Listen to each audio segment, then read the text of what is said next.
Hawkeye Nation, what's going on? It's Coach Trey here. I'm back with another edition of the Coach's Corner. We're just trying to find ways, again, to stay connected, stay getting better together while we're going through this process of quarantine and self-isolation. Today I got for you guys a little at-home workout to try and a little bit of some tips to help yourself get motivated and up and moving during these times where it's hard to find that motivation. So I'm going to get right into it here so we don't waste too much time. I'm showing you guys a high-intensity interval workout. Why I'm choosing that is because I believe that it simulates the wrestling movements and energy consumption pretty well. Wrestling, you're up and down, all right? You're moving laterally side to side. You're forward and backwards, all right? And you're go, go, go, and then you take a little bit of break. Say you got out of bounds, you recover. End of the period, you get a little recovery, but then you go, go, go again. So it's a lot of movement with a little bit of recovery in between. I want you guys to stay ahead of the game on getting in shape. All right, now is the best time to do that. This is probably the largest amount of time you guys have taken off of the mat in your entire wrestling careers.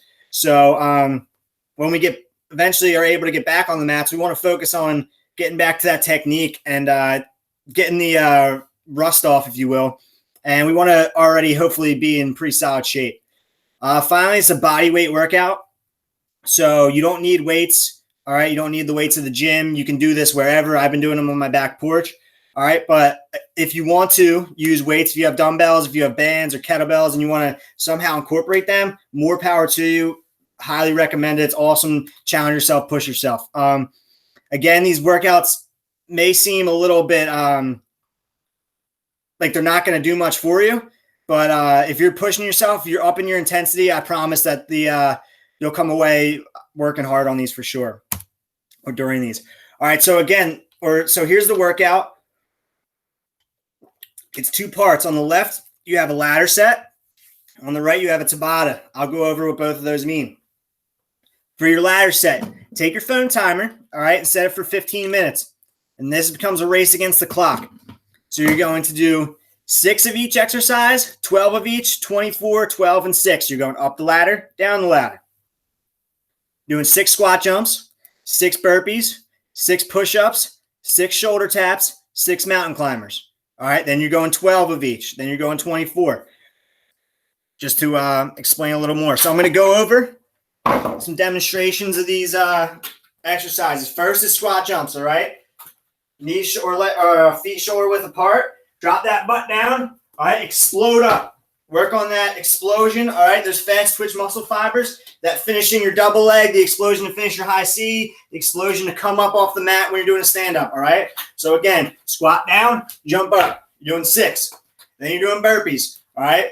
Burpees, you're sprawling, all right, into a push-up position. Not going hips down here, all right? Let me lower this camera a little bit so you can get it. All right, so we're sprawling back into a push-up position. Again, hands underneath our shoulders, all right? Push up, right back up into a squat, and jump up, all right? So there's your burpee. So you're sprawling back,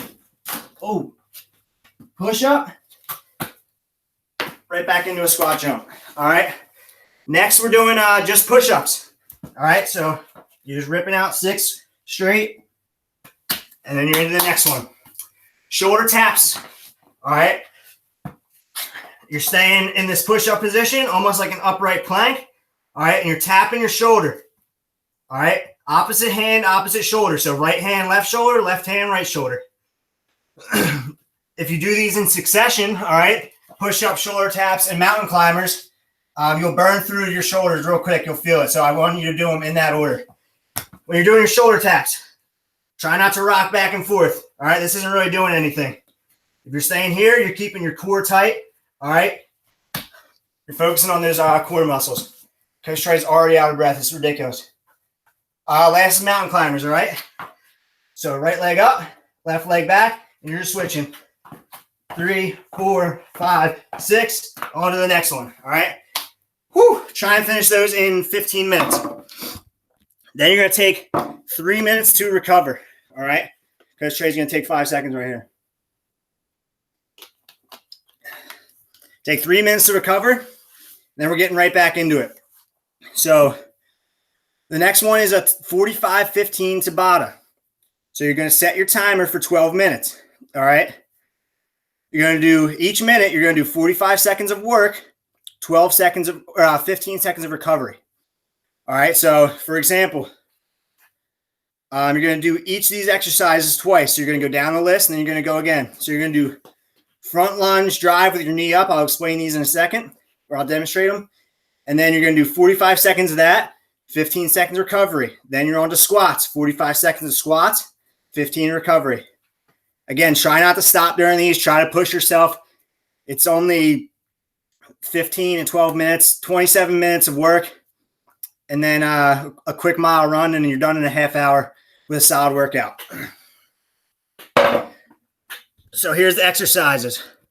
So the first one, you're going to do front lunge with driving your knee up. All right. Again, work on that explosion, those fast twitch muscle fibers for finishing that high C. All right.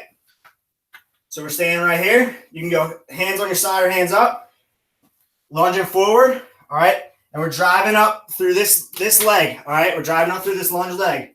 Drive up, knee up. Keep your balance, coach. Drive up, knee up. Lunge down, drive up. All right. So we're going to do 45 seconds of that, 15 seconds of recovery. Then we're going into squats. We want hands up on our squats. All right. We're not going to do squat jumps here, but keep your hands up. All right, let's work on keeping your back pinched, squatting down, dropping that butt right back up. All right, we're going 15 or 45 seconds. Then you're going 15 seconds recovery. Then we're going jumping rope for 45 seconds. So if you have a jump rope, use your jump rope. If not, you're just right here swamping, acting like you're jumping rope. Next one is pull-ups. So if you have a pull-up bar, sometimes I'll lower my basketball net to 6 feet, do pull-ups on there. Do 45 seconds of pull-ups. If not, just go right back into doing push-ups. If you don't have any way you can do pull-ups. Second to last, we're doing a plank. All right, so you're just right here in push-up position, and you're just holding. All right, you can go down to your elbows as well. Hold right here for 45. Lastly, you're doing pulse squats. All right, so we're right here. We're squatting. I'll show you from the side angle. We're squatting. We're not coming all the way up, though. So we're right here. 1, 2, third one, explode. 1, 2, third one, explode. All right, so you're up and down a little bit. Third one, explode. So you do those, and then you go through them one more time. All right. Again, you do that for 12 minutes. Finally, you run through a mile as hard as possible. That's your overtime round. All right. That's when you're tired and you have to find a way to win the match. All right. 1 mile run as hard as possible. It should be sub 8 minutes for majority of you guys. I know for me, I drive around my block and I followed my car meter, and it's exactly 0.5 miles around my block. So I run it twice for my mile. If you guys want to go to the track, figure it out however you guys want to do it. Whew. All right. Now into some of my tips for motivation. This is obviously a really tough time, really difficult time to get yourself motivated. All right. Between doing schoolwork, just chilling, watching TV, playing video games. You can't really hang out with your friends, depending on how much you guys are following the social distancing guidelines. It's tough. And it's tough to want to get yourself up. It's tough to want to get yourself moving. So here's some things to focus on. All right, this is what the chart I'm showing you right now is the self-determination theory. You can use this to figure out where you are, how self-determined you are to achieving your goals. So if you look all the way to the left, there's no real point in doing this because my success is unlikely or impossible. So that's obviously you're not motivated at all. All right. External, extrinsic might be I'm doing this because my dad might buy me a car said he'll buy me a car if I get a state medal. All right. So that's something extrinsic and external that you want to get. We want to try and move you guys to the right as much as possible, as quickly as possible. So if you keep moving yourself to the right, I'm doing this because I personally value the goal, or I'm doing this because it's important to my self-worth. Once you get into the tune and into the swing of things, it might just become a part of who you are. All right. So I wrestle because I am a wrestler and that's who I am. So that's enough self-motivation for me.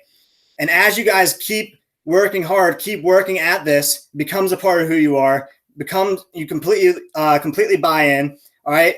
I'm doing this because I really want to do it, is all the way on that intrinsic value. You fall in love with the process. All right. And you fall in love with competing, and it's just fun, and it's what you love to do. And that's what we're trying to get you guys at. So try and find where you are on this self-motivation chart, self-determination chart, and let's try and figure out a way to move you down to becoming more self-determined and getting yourself ready to attack those goals. So as I said before, this is a tough time to be motivated. That's life. Like Coach Trey just said in his past video, mental toughness. You need to be mentally tough in every aspect of life. Life's going to throw curveballs at you, and you just got to take them on the chin and keep moving forward, just like Rocky Balboa says. And, we always preach, figure it out. So that's what we're trying to do right now. We're trying to figure it out. We're trying to find a way to still get better and do what we love to do and help you guys achieve your goals.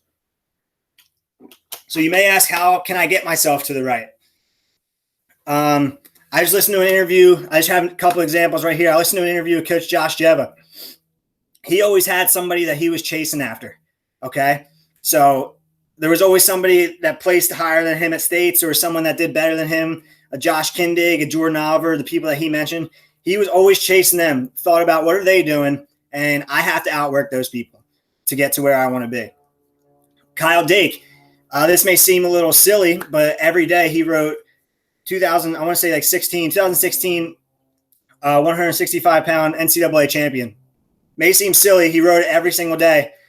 Whatever works for you. He ended up being an NCAA champion that year. Whatever works for you to keep yourself accountable, all right, to keep yourself motivated, to keep yourself waking up every day and attacking the day, working towards that goal is important. I know for me, I was kind of a mix of both. I always had the Billy Rappos, the Darian Cruzes that I was chasing, people that were achieving the goals where I wanted to be. Or this used to be a wrestling room in my garage, and I used to just have a sign that said state champion. I just used to stare at it for tons of time, whatever I was doing, because I knew that's where I wanted to be. So whatever whatever works for you and gets you moving along to that right side whatever works, use it. Whether you do this workout with your friends, all right, if you do this workout with your friends and it becomes a social thing, let's work out tomorrow. Let's work out the next day.